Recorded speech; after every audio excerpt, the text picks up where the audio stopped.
Assalamualaikum warahmatullahi wabarakatuh. Jumpa lagi dengan video Bengkel Logika. Pada video ini kita coba bahas power supply atau adaptor untuk mengecas HP atau notebook Asus yang ukuran seperti ini. Tipenya saya tadi lupa. Kasusnya adalah charger ini jatuh sehingga 2-3 hari dipakai, adaptor ini sudah tidak bisa untuk mengecas notebook merek Asus tersebut. Nah, karena kita bertanya kasusnya, karena jatuh, tetapi setelah jatuh masih bisa dipakai chargernya, maka apa kemungkinan logika dari kasus seperti itu? Biasanya kalau jatuh itu ada komponen yang tadinya karena pabrik itu menyoldernya tipis-tipis, maka bisa jadi ada solderan yang retak. Nah, tetapi dilihat secara kasat mata itu tidak ada solderan yang lepas seperti ini di belakangnya ini. Kemudian saya menduga dari hasil pengukuran gunakan akumeter. Nah, cara mengukurnya adalah arahkan, karena tegangan pada charger ini 19 volt. Kita baca dari tulisan yang ada pada casing, atau kita lihat di sana 19 volt 2, sekian ampere. Lalu kita ukur. Nah, arahkan ini ke 200 volt karena ini 20, dekat sekali nanti tidak terbaca. Kita letakkan yang sisi luar ini adalah negatif, lalu kita masukkan ini di tengah, nah itu positif. Tadinya angkanya bergeser, artinya berdenyut, 16, 15, 17, naik turun. Nah, di situ timbul kecurigaan saya berasumsi logikanya adalah ada kapasitor yang kering, karena kalau komponen aktifnya untuk berdenyut begitu tidak mungkin kecuali optocouplernya yang rusak. Nah, kemudian kapasitor saya coba cek sebelum saya bongkar, karena dari bentuk fisik kita lihat kapasitornya tidak kembung. 3 kapasitor ini tidak kembung. Yang paling mungkin menurut analisa saya adalah kapasitor tegangan tinggi ini 47 mikro 400 volt. Nah, jadi belum saya buka. Untuk mengeceknya saya langsung saja melihat apakah ada api atau sisa muatan, maka saya jumper. Hati-hati, ini kontak, saya jumper. Nah, pada saat saya jumper timbul percikan api. Nah, saya di sini curiga bahwa kapasitor ini tidak rusak. Kemudian saya ukur kapasitor berikutnya, 2 ini, dan yang ketiga tidak menunjukkan dia kering atau dia rusak. Nah, di sini saya masih berpikir bahwa ini kapasitor kita ganti saja, mungkin setengah rusak atau hampir rusak, sehingga menyebabkan arus yang keluar dan tegangan yang keluar dari kabel powernya ini berdenyut. Nah, kalau berdenyut maka rangkaian dari notebook itu menganggap tidak ada tegangan atau dalam posisi sudah penuh. Nah, jadi tadinya saya mau ganti, saya mau ukur.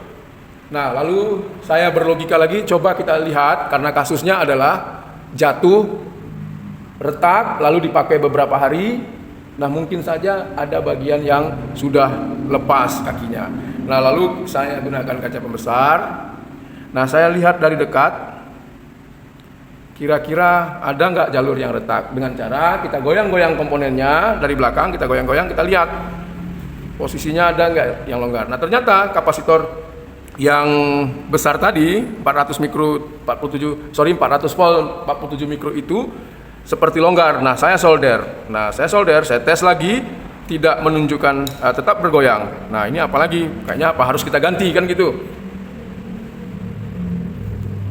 Nah, saya periksa satu-satu lagi. Nah, jadi karena saya lihat solderannya tipis-tipis, ya udahlah, kudung kita ambil solder, kita solder semua yang kira-kira ragu, kita solder.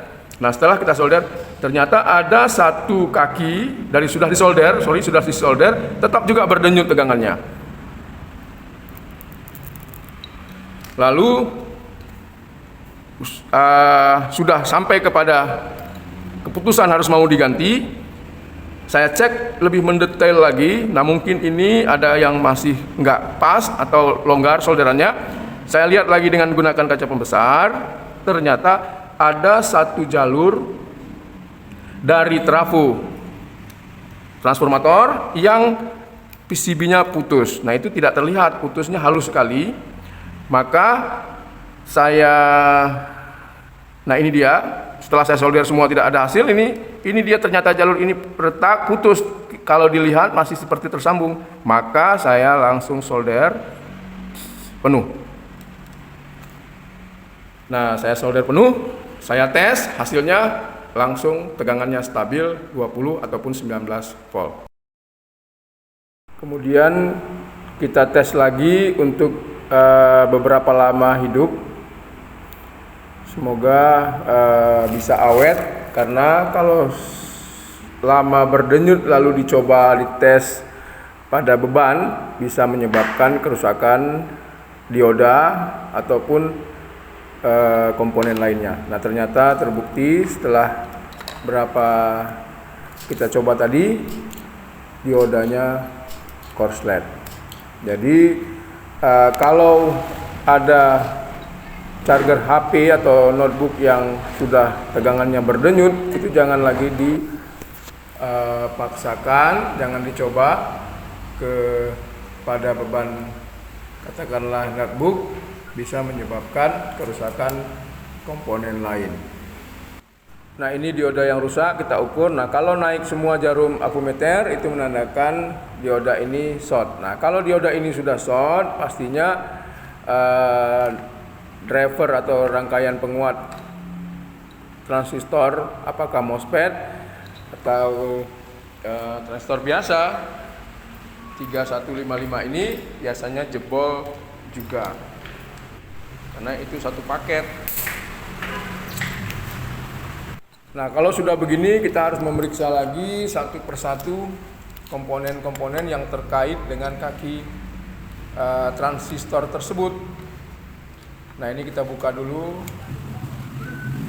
Yang saya heran ini jalurnya kenapa mudah sekali terkelupas, jalur PCB-nya. Biasanya kalau jalur yang kuat susah terkelupas. Nah ini dia komponennya, NEC 31K3115. Kita cek ke internet datasheet transistor jenis apa. Nah kemudian sebelum kita mengganti, karena takutnya kalau kita ganti keluar biaya, lalu begitu kita pasang lagi kasusnya sama, karena ada mungkin komponen-komponen yang terkait dengan kaki-kaki transistor dan dioda tersebut yang short sirkuit. Jadi kita harus ukur lagi resistornya, kalau ada kapasitornya ataupun diodanya. Nah ini jenis diodanya, yaitu dioda tegangan tinggi, tidak bisa kita ganti dengan dioda biasa, yaitu mengarahkan tegangan 220 menjadi 220 volt DC, dari 220 volt AC menjadi 220 volt DC. Nah jadi saya kira ini tinggal ganti komponennya, kalau kita yakin setelah kita periksa tidak ada yang rusak. Semoga sedikit informasi dari Bengkel Logika, cara menganalisa kerusakan adaptor charger notebook Asus ada manfaatnya. Assalamualaikum.